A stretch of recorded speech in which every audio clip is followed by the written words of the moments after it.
네, 안녕하세요. 일상 IT입니다. 드디어 MWC가 열렸죠. 한참 진행 중인데요. MWC에서 제일 반가운 것들은 역시 폴더블 폰이었습니다. 근데 이번에 좀 특이점들이 있었던 거는 MWC가 진행되기 이전에 많은 회사들이 폴더블 폰을 경쟁적으로 미리 공개를 했죠. 그래서 지난번 삼성 언팩 행사에 나왔었던 갤럭시 폴드, 이거에 대한 이야기를 드리면서 분명히 강력한 경쟁자가 나올 것이다 라는 이야기를 들려드렸었습니다. 그러면서 중국 폰들의 기대를 좀 걸고 있다라는 이야기를 드렸는데 우선 화웨이는 폴더블 폰을 선보였고요. 샤오미는 이번에 폴더블 폰이 아니라 그냥 스마트폰을 내놨습니다. 그리고 특이한 거는 LG가 좀 독특한 폰을 하나 내놨죠. 그래서 오늘 그런 이야기들 좀 전해드리려고 하는데, 우선은 갤럭시 폴드하고 비교되는 양대 산맥으로 이번에 거론되는 화웨이의 메이트 10, 메이트 X라고 불러야 될지 10으로 불러야 될지 조금 헷갈리긴 하는데요. 메이트 X라고 하면 되죠. 메이트 X에 대해서 한번 제대로 알아보겠습니다. 화웨이에서는 MWC 하루 전날인 저녁 10시에 드디어 본인들의 스마트폰을 공개를 했습니다. 이름은 메이트 10이라는 이름을 가지고 있고요. 이 메이트 10, 메이트 X, 우선은 형태는 지금 보셨던 대로 아웃폴딩 방식을 택했습니다. 삼성의 방식은 인폴딩 방식이었었죠. 접는 거에 비해서 아예 화면을 펼치는 형태를 취했어요. 이런 형태에 대해서 처음 봤을 때의 느낌, 그러니까 우선 우리 디스플레이부터 이야기를 한번 해보죠. 처음 봤을 때 느낌은 괜찮은데 이거였었어요.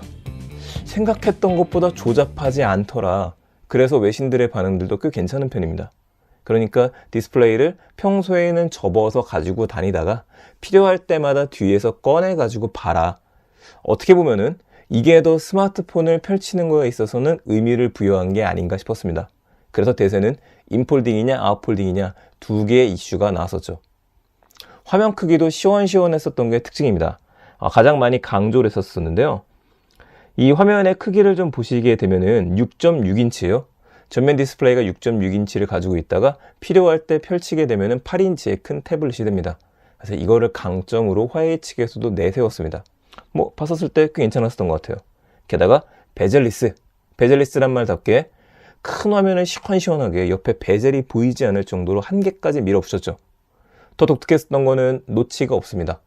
노치는 예전에 아이폰의 M자 탈모란 이야기를 들었었던 바로 그 부분. 이번에 갤럭시 시리즈들은 그냥 핀 홀 하나를 구멍을 뚫었었죠. 그런데 이번에 보시는 화웨이 폰 같은 경우에는요, 그런 게 전혀 없어요. 그래서 좀 더 깔끔하다 라는 모습을 보여주는데, 그런 이유인 즉슨 전면에 카메라를 넣지 않았습니다. 그렇기 때문에 그런 거죠. 전면엔 카메라가 없고 후면에 카메라가 있어요. 그래서 펼쳤을 때 사진을 찍는 게 아니라 후면 카메라를 이용을 해서 셀피를 찍는 방식으로 되게 됩니다. 어쨌든 그러다 보니까 디스플레이의 손실을 줄일 수 있었던 게 또 특징이죠. 잘 만든 폰인 것만큼은 분명해 보입니다. 일단 접었다 펼쳤을 때 화면상에서 보이는 모습에서는 어떠한 에러도 보이지 않았었어요. 우선 갤럭시 폴드랑 다시 한번 비교를 해보게 되면은 갤럭시 폴드의 경우에는 접었고 펼쳤었을 때 각각 사이즈가 좀 달랐었죠. 특히 접었었을 때, 평소엔 접어서 가지고 다닐 텐데요. 전면 디스플레이 크기가 4인치 정도였었습니다. 4.6 그 정도 인치 정도였어요. 4.6인치의 디스플레이를 갖고 있었고, 자, 펼쳤을 때는요 7.3인치 정도였었습니다. 그러니까 우선 8인치에 비해서 떨어지는 건 사실이죠. 그게 많은 분들이 좀 답답했었던 전면 디스플레이 4.6인치의 한계, 위아래 검은 렛터박스, 이거에 대해서 불편함을 느끼시는 분들, 아직 사용해 보지 않았지만요, 있었었는데, 그거에 비해서는 디스플레이 면에서 많은 사람들이 메이트 10에 좀 더 점수를 주는 게 아닌가 싶습니다. 색상을 봐보게 되면요, 색상은 우선 메이트 10은 단일색입니다. 그리고 갤럭시 같은 경우에는 갤럭시 폴드는 5가지의 색깔을 지향을 하고 있죠. 색깔적인 면에서는 아무래도 갤럭시 폴드의 완승이 아닌가 싶습니다. 게다가 힌지 부분도 얼마든지 커스터마이징 할 수 있다라고 하는 게 특징이었었죠. 네, 역시 메이트 10에서 제일 강조한 거는 두께입니다. 이 두께가 접었었을 때 11mm 밖에 되지 않습니다.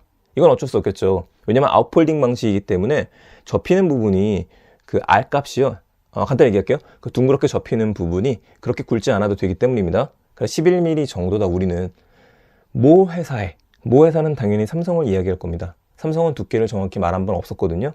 17mm에 비해서는 우리가 훨씬 얇다. 게다가 펼쳤을 때에도 5.4mm라고 하니까 자기들의 주장대로 정말 세계에서 가장 얇은 폴더블 폰, 그렇게 얘기를 해도 뭐라고는 못할 것 같습니다. 일단은 얇다 이야기 하나 드리고요. 하드웨어적인 용량은 512기가로 동일합니다. 근데 램이 차이가 좀 나요.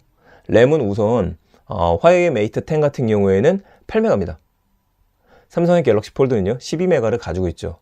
이거는 아무래도 삼성의 완승이겠네요. 자, 그렇다면 이제 우리 가격 이야기 안 할 수 없겠죠. 사실 다 보고 사람들이 오 괜찮다, 화웨이가 꽤 완성도 있는 걸 만들어냈는데 이거는 다 동일하셨던 것 같아요. 근데 문제가 됐던 건 가격이죠. 가격이 우리가 갤럭시 폴드를 봤을 때 비싸다고 얘기했었습니다. 222만원 정도가 측정이 됐었죠. 물론 5G 모델이 나오게 되면 좀 더 가격이 올라갈 거란 얘기도 나왔어요. 그런데 화웨이 메이트 10은요 292만원대가 나왔습니다. 292에서 295만원대의 스마트폰을 만들어냈어요.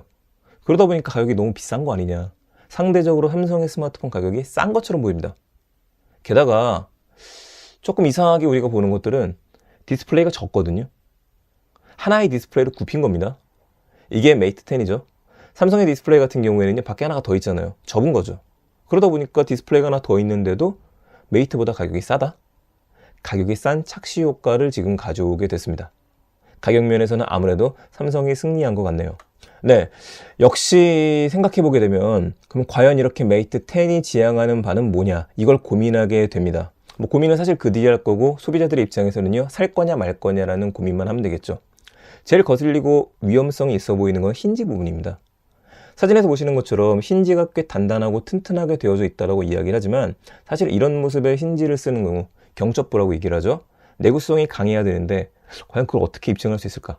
라는 의구심도 하나 들기는 하고요. 작년에 나왔었던 로열의 플렉스파이에 비해서 그렇게 대단한 것처럼 보이지도 않는 게 한 가지 단점입니다. 물론 화면의 완성도 면에서 다 보지는 못했지만 화면의 완성도라든지 아니면 크기, 형태, 일단 나와 있는 것만 봤을 때에는 꽤 높은 점수를 받는 건 사실이지만요. 또 한 가지 문제점은 이게 앞으로도 아웃폴딩 방식이나 인폴딩 방식에서 두고두고 문제가 될 겁니다. 삼성의 갤럭시 폴드 같은 경우에도 캡처 사진들이 공개가 되면서 이거 가운데가 조금 쭈글쭈글하게 울고 있는 거 아니냐, 디스플레이가 아무래도 접었다 펼치다 보니까 그런 부분을 이야기한 적이 있었습니다. 메이트는요 계속해서 공개되는 영상들이나 올라오는 사진들을 보게 되면 그 강도가 조금 더 심한 것 같아요. 그래서 실제 메이트 10 같은 경우에도 기자분들한테 잡아서 볼 수 있게 공개하진 않았습니다. 갤럭시 폴드도 마찬가지예요. 이번에 그냥 다 유리에 씌워가지고 사진만 찍을 수 있도록 해놨죠. 그러다 보니 많은 문제점들을 갖고 있는 건 분명히 보입니다. 라이카 카메라를 달고 있긴 하지만 카메라가 그렇게 매력적으로 보이지 않는 것도 사실입니다. 그래서인지 일단 초도 물량도 20만 대 정도로 굉장히 적게 잡아져 있습니다. 그 이야기는 왠지 화웨이는 이 스마트폰을 아직 제대로 팔 생각이 없는 것 같아요. 삼성은요 갤럭시 폴드를 만들고서 그럼 과연 이 스마트폰도 팔지 않을 생각이냐? 아니죠. 그건 확실하게 다릅니다. 여기에서 이제 우리가 입장을 좀 보게 되면은 화웨이 덕분에 삼성에서는 더 큰 기술력을 인정받고 있는 상황입니다. 삼성이야말로 제대로 된 갤럭시 폴드, 접이식 스마트폰을 만들 수 있더라. 이런 생각들을 많은 사람들이 하게 돼 있죠. 완성도 면에서도 그렇고요. 화웨이는요. 화웨이 역시도 이번에 이런 폰을 내놓음으로써 장점은 분명히 있습니다. 우리도 얼마든지 만들 수 있는 기술력이 있다. 우리도 쉽게 따라잡을 수 있다. 이거를 보여준과 동시에 삼성과 화웨이 두 개의 이름이 동시에 올라갈 수 있는 효과를 얻었죠. 이렇게까지 올라온 적이 없었거든요. 항상 삼성의 경쟁사는 애플 정도, 그렇게 그 많은 사람들이 보고 있었죠. 그래서 아마도 화웨이도 꽤 승리할 수 있는 요소들을 가져가지 않았나 싶습니다. 약간 아쉽습니다. 여러분들의 경우에는 만약에 돈에 크게 구애받지 않는다라고 하시면은요, 화웨이의 메이트 10과 삼성의 갤럭시 폴드 어떤 폰을 구매하실 예정이신가요? 저는 처음에 봤을 때 스마트폰의 자유도 면에서 평소에 스마트폰을 쓰다가 언제든지 펼쳐서 볼 수 있다? 이 면에 있어서는 왠지 아웃폴딩 방식도 꽤 괜찮다는 생각을 했습니다. 그런데 이번에 모습을 지켜본 삼성에서는 이런 발언도 했더라고요. 우리들이 이런 식의 스마트폰을 만들 거였으면 이미 3년 전에 만들었다. 그런 만큼 인폴딩 방식이 더 어렵다는 걸 뜻하는 거겠죠. 근데 그 어려움과 과연 소비자들이 어떤 것들을 좋아할지, 어떤 게 더 쓸모가 있을지 그 간극은 분명히 있을 것 같습니다. 저로서는 두 개의 스마트폰 다 있다면 사고 싶네요. 어떤 거 선택하실지 여러분들도 한번 의견 주시면 좋을 것 같습니다. 자, 그렇다면 폰이 하나 더 남았죠? 바로 기대를 모으고 있었던 LG. LG에 사람들이 많은 기대를 했었던 이유는요, 얼마 전 선보였었던 롤러블 TV 덕분이었습니다. 디스플레이를 돌리면서 접을 수 있는 걸 만들었기 때문에. 자, 그렇다면 그런 LG는 어떤 스마트폰을 내놓은 걸까요? 그거는 다음 시간에 또 자세하게 살펴보겠습니다. 감사합니다. 일상 IT였습니다.